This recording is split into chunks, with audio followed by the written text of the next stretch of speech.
to recognizing it? Yeah, you're bored. Anybody? Yeah. No, I'm kidding. I make no assumptions. At least I try to explain on that. How did you describe the tusks? Or The canines go down and out, Okay. as opposed to peccary, which you don't have to know, Right. which is So just outward facing canine. yeah. Yeah. Okay, so the other ungulate that's on your list this time, or not the only other one, but is a horse, which is in the order Chrysodactyla, right? And it's a chrysodactyl that has a complex lophidont dentition, right? Remember, chrysodactyls have an allospheenoid canal, correct? Right? No? Yes? I'm seeing it, okay. I don't want to lie to you. Okay, back to the artiodactyls. Artiodactyls that lack upper incisors and have sphenoidont dentition are in which suborder?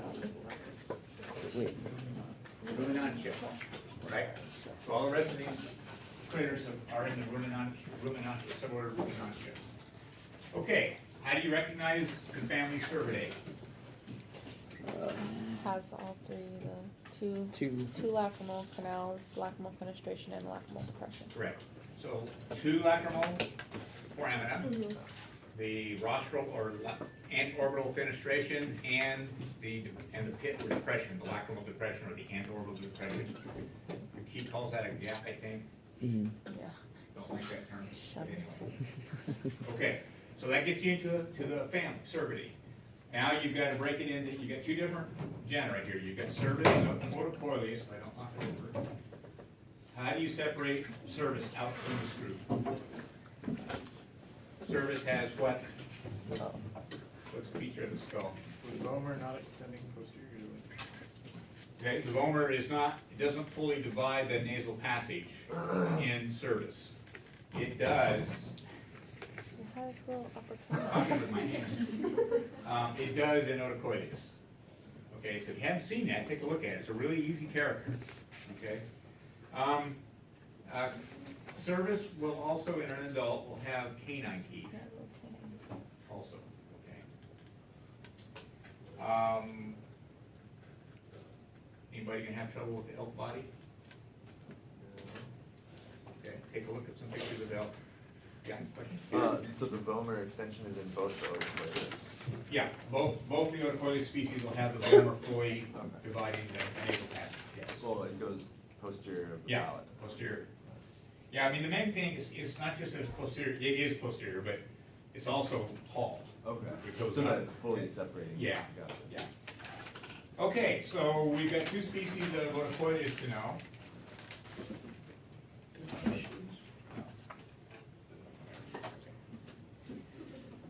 So, to separate the skull of Otocoileus hamionis versus, which is the mule deer, versus virginianus, how do you do that? Branching. Let's not use antlers yet. Let's say it's a doe. Depth of lacrimal depression. Depth of the lacrimal depression. Hemionus has a really deep lacrimal depression. This is a really easy to see distinction. And it's shallow in virginianus. Okay. So by the way, Otocoileus, in case you're interested, means hollow tooth. Hemionus, hemi is half, right? Onus is ass, as in donkey.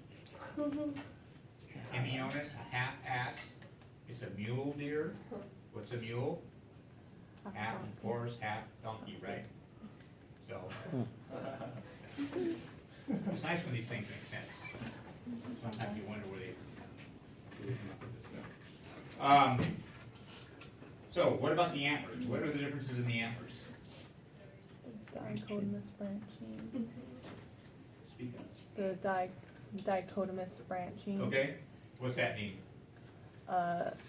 They branch off from each other as compared to all branching off from the main branch. Right. So, just some terminology here. I won't ask you the terminology necessarily, but these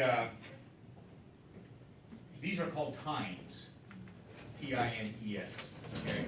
And the main tine is generally called the beam, And in white-tailed deer, the tines come off of the beam individually.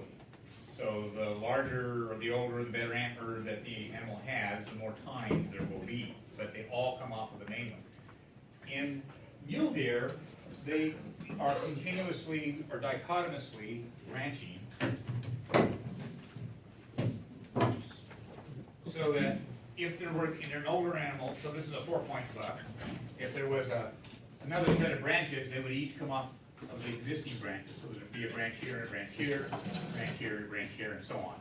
So they just keep forking. Okay? And that's a super easy way to distinguish you guys. Okay? Any questions? How about the bodies? Then you can tell a white-tailed deer from a mule deer. Has a white tail. What about the tail? It's white. White-tailed deer's got a white tail. Okay, so the name works. And that's good character for you.